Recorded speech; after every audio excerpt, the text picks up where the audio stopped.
SIR নিয়ে তোলপাড় গোটা দেশ, এ রাজ্যেও তার ব্যতিক্রম নয়। ইতিমধ্যে এই ইস্যুতে ব্যাপক চর্চা শুরু হয়েছে রাজ্য রাজনীতিতে। তৃণমূলের সর্বভারতীয় সাধারণ সম্পাদক অভিষেক ব্যানার্জি স্পেশাল ইন্টেন্সিভ রিভিশনকে ইতিমধ্যেই সাইলেন্ট ইনভিজিবল রিগিং বলে কটাক্ষ করেছেন। আর এবার সেই কথা উঠে এলো তৃণমূল বিধায়ক তথা রাজ্যের মন্ত্রী চন্দ্রিমা ভট্টাচার্যের গলাতেও। পশ্চিম বর্ধমানের আসানসোলের এক সভায় বক্তব্য রাখার সময় উপস্থিত মহিলাদের উদ্দেশ্যে চন্দ্রিমা ভট্টাচার্য বলেন, মেয়েদের বুঝতে হবে এসআইআর কি। দলের সাধারণ সম্পাদক একে সাইলেন্ট ইনভিজিবল রিগিং বা চুপচাপ অদৃশ্যভাবে হওয়া কারচুপি বলে বর্ণনা করেছেন। চন্দ্রিমা আরও বলেন, বামফ্রন্টের 34 বছরের শাসনে আমরা সায়েন্টিফিক রিগিং দেখেছি, কিন্তু এখন চলছে সাইলেন্ট রিগিং। আমাদের বুঝতে হবে এটা কারা করছে, কি হচ্ছে এবং কেন হচ্ছে। সংসদ নির্বাচন, রাজ্যসভা নির্বাচন ও রাজ্যের বিধানসভা নির্বাচন করানোর ক্ষমতা কেন্দ্রীয় নির্বাচন কমিশনের হাতে। আমাদের জানতে হবে কেন আমরা এর প্রতিবাদ করছি। কি বলছেন এই বিষয়ে রাজ্যের মন্ত্রী চন্দ্রিমা ভট্টাচার্য, শোনাই আপনাদের। কমিটি করে দেবে, সব করে দেবে, কিন্তু মেয়েরা বুঝতে হবে কি করতে হবে, কেন করতে হচ্ছে। বলুন তো, হাত তুলে কে বলতে পারবেন সার মানে কি, এসআইআরটার মানে কি? হাত তুলে বলুন, কে বলতে পারবেন? একজনও পারবেন না। ওটা হচ্ছে স্পেশাল ইন্টেন্সিভ, দেখতে গিয়ে ভুলে গেলাম না, রিভিশন, স্পেশাল ইন্টেন্সিভ রিভিশন। এটা হলো স্যার এসআইআর। আর আমাদের সাধারণ সম্পাদক এটাকে কি বলেছেন? বলেছেন সাইলেন্ট ইনভিজিবল রিগিং, মানে চুপচাপ, দেখা যাবে না, ইনভিজিবল রিগিং হচ্ছে। কারণ আমরা সায়েন্টিফিক রিগিং দেখেছি 34 বছরের জমানায়, আবার সাইলেন্ট রিগিং দেখছি কখন দেখছি আমরা? সেটা এই কেন্দ্রীয় সরকারের জামানায়। তাহলে আজকে তার বিরুদ্ধে আওয়াজ তুলতে হবে। তাহলে আমায় জানতে হবে যে এসআইআরটা কি হচ্ছে, কে করছে? করছে জাতীয় ইলেকশন কমিশন, নির্বাচন কমিশন, জাতীয় স্তরের যে নির্বাচন কমিশন।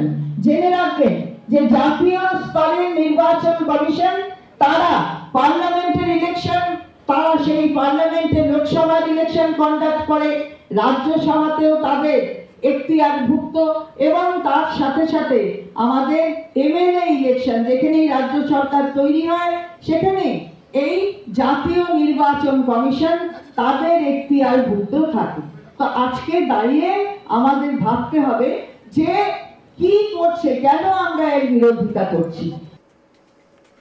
এখানেই শেষ নয়, চন্দ্রিমা ভট্টাচার্য আরও বলেন, বিহারে লক্ষ লক্ষ ভোটারের নাম এই বলে বাদ দেওয়া হয়েছে যে তারা আর ভোটার নন। যদি তাই হয় তাহলে সেই ভোটারদের মাধ্যমে যেটা আগে নির্বাচনগুলোও বেআইনি হয়ে যায়।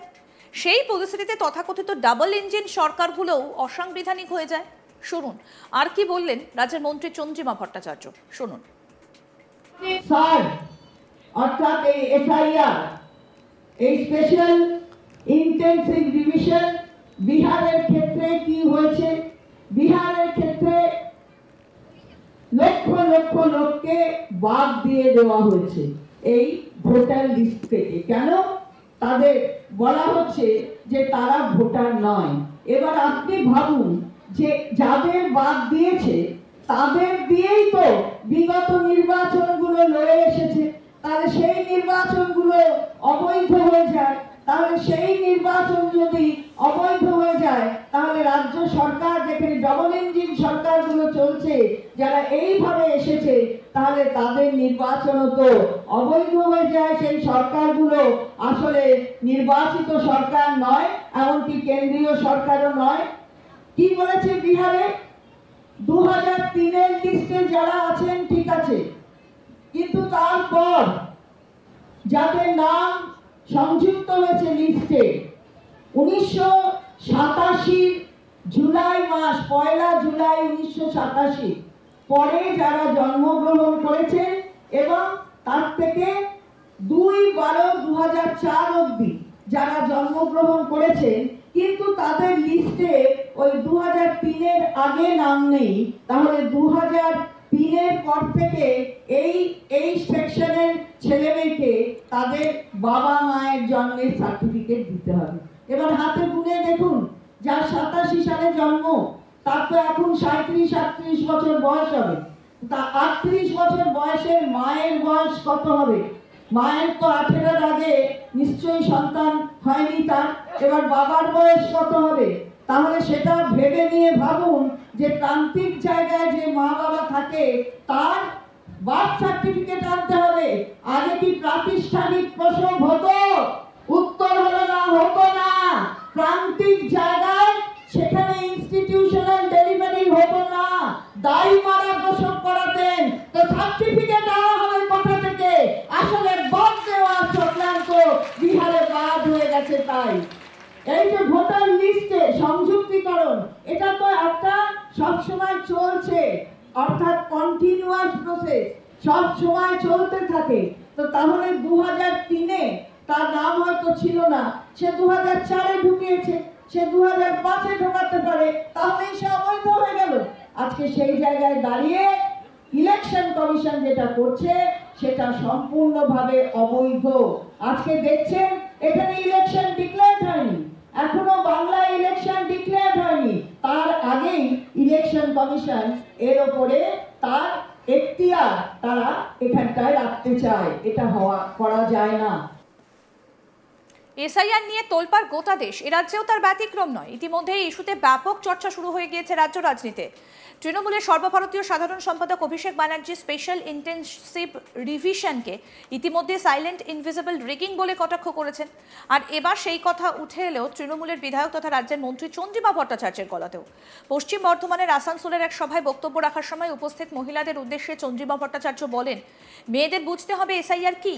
দলের সাধারণ সম্পাদক একে সাইলেন্ট ইনভিজিবল রিগিং বা চুপচাপ অদৃশ্যভাবে হওয়া কারচুপি বলে বর্ণনা করেছেন। চন্দ্রিমা আরও বলেন, বামফ্রন্টে 34 বছরের শাসনে আমরা সায়েন্টিফিক রিগিং দেখেছি, কিন্তু এখন চলছে সাইলেন্ট রিগিং। আমাদের বুঝতে হবে এটা কারা করছে, কি হচ্ছে এবং কেন হচ্ছে। সংসদ নির্বাচন, রাজ্যসভা নির্বাচন, রাজ্যের বিধানসভা নির্বাচন করানোর ক্ষমতা কেন্দ্রীয় নির্বাচন কমিশনের হাতে। আমাদের জানতে হবে কেন আমরা এর প্রতিবাদ করছি। কি বললেন চন্দ্রিমা ভট্টাচার্য, আসুন শুনে। কমিটি করে দেবে, সব করে দেবে, কিন্তু মেয়েরা বুঝতে হবে কি করতে হবে, কেন করতে হচ্ছে। বলুন তো, হাত তুলে কে বলতে পারবেন ওই সার মানে কি, এসআইআরটার মানে কি? হাত তুলে বলুন, কে বলতে পারবেন? একজনও পারবেন না। ওটা হচ্ছে স্পেশাল ইন্টেনসিভ, ওই দেখতে গিয়ে ভুলে গেলাম না, রিভিশন, স্পেশাল ইন্টেনসিভ রিভিশন। আরও আপডেট পেতে দেখতে থাকুন আজ তাক বাংলা। সাবস্ক্রাইব করুন, নোটিফিকেশন পেতে বেল বাটন অপশন প্রেস করুন, হোয়াটসঅ্যাপে ফলো করুন আজ তাক বাংলা।